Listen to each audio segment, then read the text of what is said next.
Your market news now. Asian equities advanced after a deal was reached on the weekend to avoid an American government shutdown. Traders are waiting to hear U.S. Fed Chair Jerome Powell's remarks for any clues on how much further rates will need to rise. Meanwhile, locally, Pick n Pay CEO Peter Boone has resigned from his position with immediate effect, with just after 2 years at the helm of the JSE-listed grocery retail giant, and he will be replaced by former CEO Sean Summers. The retailer also published an awful trading update flagging a loss for the first half of the financial year 2024. Pick n Pay noted that the strong performance by Boxer, Pick n Pay clothing and liquor stores, together with the online sales divisions, failed to offset the poor performance that was recorded by core Pick n Pay stores and spiraling costs. The share price as it stands right now is down 14%. To give us perspective on the markets, we are joined by Jones Gondo, who is a senior research analyst at Nedbank CIB.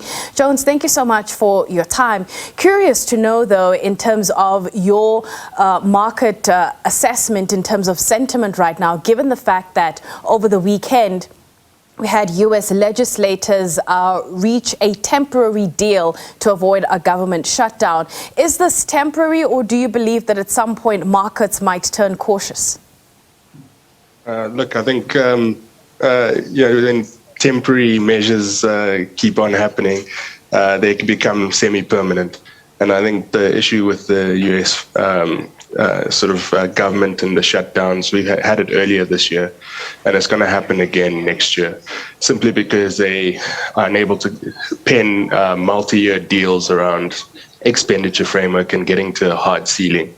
And so there's nothing in the deal that they've put forward that kind of gives one hope that they'll sort it out.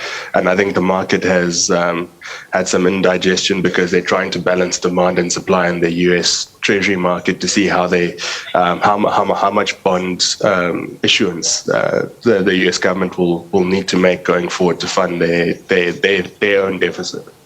So the one thing when it comes to the month of September, and speaking to some of the analysts last week, was that September was a month to forget. But let's look at it with the third quarter as a whole. What was the underlying theme that dominated the performance, I suppose? Look, for us, the underlying macroeconomic themes around, the ports and getting our commodities out, issues of electricity supply, still are operational risk issues that are headline and have been pushing through. I think the beginning of the quarter, coming out of winter, we had fairly good performance on the electricity side, which really helped buoy some of our consumers, manufacturers. And then towards the end, we started to see that for the whole quarter, or for the latter part of the quarter, that inflation was starting to rear its head again. And that really has been led by the oil prices that started to climb after the last OPEC meeting. What do you think will provide an upward catalyst for the third quarter? Look, I think it's as if we manage to provide electricity supply better than what Eskom is expecting. I think that would be a real positive catalyst.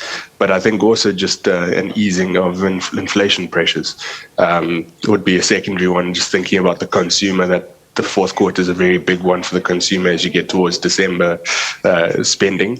That would be the big catalyst, particularly for the retailers coming through. On that note, then, I mean, we've been talking about the U.S. consumer for a long time in terms of what is the sense of the U.S. consumer. Let's bring that down to South Africa on the back of what you've just said now. What's your sense of the South African consumer right now as it stands going into that fourth quarter?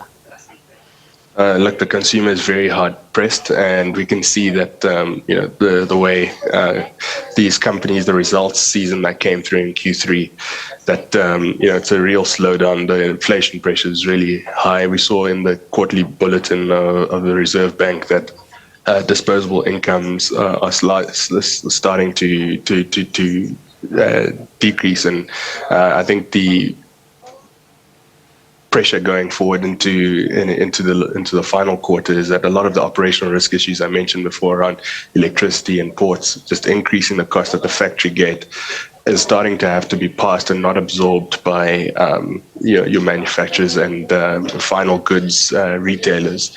They unable to absorb more of that cost, and it's being passed on to the consumer in greater portion now. So the outlook for the consumer isn't really great going into this final quarter of the year. We've got a Brent crude that's trading at $93 a barrel. And one of the questions I've been asking a lot of the analysts over the past couple of days is what a $100 a barrel oil price could mean for the markets. And is that even a possibility in the short to medium term?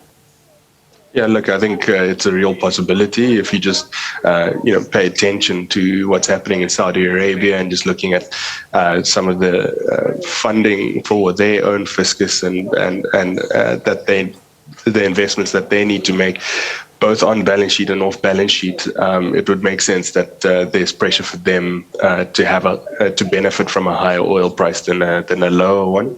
But I think generally global rates and real rates are starting to egg up because of that expectation of higher for longer oil prices.